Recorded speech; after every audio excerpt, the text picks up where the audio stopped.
उस दिन के बाद मेरी मम्मी की वो जो तकलीफ थी ना वो बिल्कुल नहीं हुई है। मेरी मम्मी साथ में है और उसको आप देख सकते हो लाइव। देखो आज वो है ना मेरे साथ जिंदा है करके। ये जो बाहर की तकलीफ होती है ना ये इंसान को कहीं का नहीं छोड़ती है, मार के दम लेती है। माता जी नमस्कार। आपकी बेटी जो अनुभव हमारे दर्शकों के सामने जो साझा कर रही है, क्या वास्तव में ही आपको ये परेशानियां थी? क्या वास्तव में ही आपने हिंदुस्तान के सभी संतों के पास जाकर अपनी बीमारी का इलाज करवाना चाहा? जी हाँ, मुझे भूत बाधा की तकलीफ थी। रात के 1:30-2 बजे रोज मुझे नींद नहीं आती थी। जब मैं सोती थी कोई तो भी चीज आके मुझे परेशान करके उठ के बैठ जाती थी। आपको जो परेशानियां थी उसका समाधान करने के लिए आपने किन किन धर्मगुरुओं से आपने नाम दीक्षा ली? जो समस्या थी उसको हल करने का उपाय पूछा?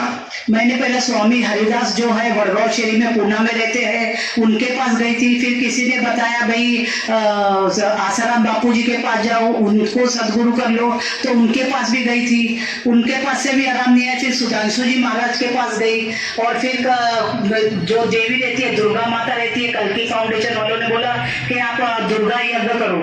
तो दुर्गा यज्ञ को बहुत पैसे के खर्चे थे तो हमको इतना अफोर्ड नहीं होता था। फिर भी एक बार वो जो परेशानियां थी कैसे खत्म हुई फिर वो सारी परेशानियां?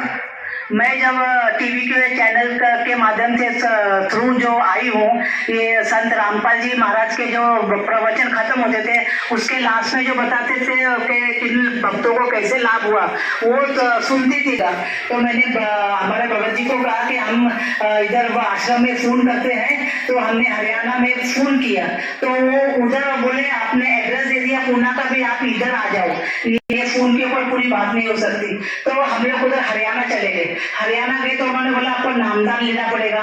तो उधर नामदान ले लिया और उसी दिन से आराम से सोई, मुझे कुछ तकलीफ नहीं हुई। फिर भी मेरे दिल में ऐसा आया कि मैं ऐसा ना हो, अभी तो मैं संत रामपाल जी महाराज के सामने हूँ, ये उपस्थित है, इधर गुरु जी रुक गए कि रात को भी मुझे कुछ तकलीफ होती है कि नहीं, तो कुछ तकलीफ नहीं हुई। और फिर घर में आने के बाद भी मुझे कभी तकलीफ नहीं हुई। हमने उधर कुछ पैसा वैसा कुछ भी दिया नहीं। में गए तो आपने कितने अनुष्ठान किए, कितने पैसे आपने दिए जब आपको ये राहत मिली?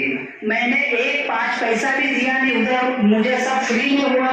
खाली उधर गुरुजी ने जो मंत्र दिए है वो मंत्र करने मात्र से ही मेरी वो तकलीफ हल हो गई। उन्होंने जब लाइन में लग के आशीर्वाद दिया, हालांकि मैंने उनको बताया भी नहीं था भाई मुझे ये तकलीफ है, लेकिन वो तो अंतर्यामी, वो तो परमात्मा हमें ये दुखों से बाहर निकाल सकती है। न तो इनके पास वो शास्त्रों का ज्ञान है जो हमें आज हमारे पिछले जन्मों के कर्मों से हमको बाहर निकाल सकती है, और न इनके पास वो सच साधना है जो आज मानव को इस दुख से बाहर निकाल सकती है। तो ये साधु इतने संत थे, इनके पास अगर सच भक्ति होती तो मुझे सामने 7-8 गुरुओं के पास जाने की क्या जरूरत थी। बहन जी, आप विभिन्न संतों के पास गए, आखिर आपकी समस्या क्या थी कि आपको इतने सारे संतों के, महंतों के, इतने सारे बाबाओं के आपको चक्कर लगाने पड़े?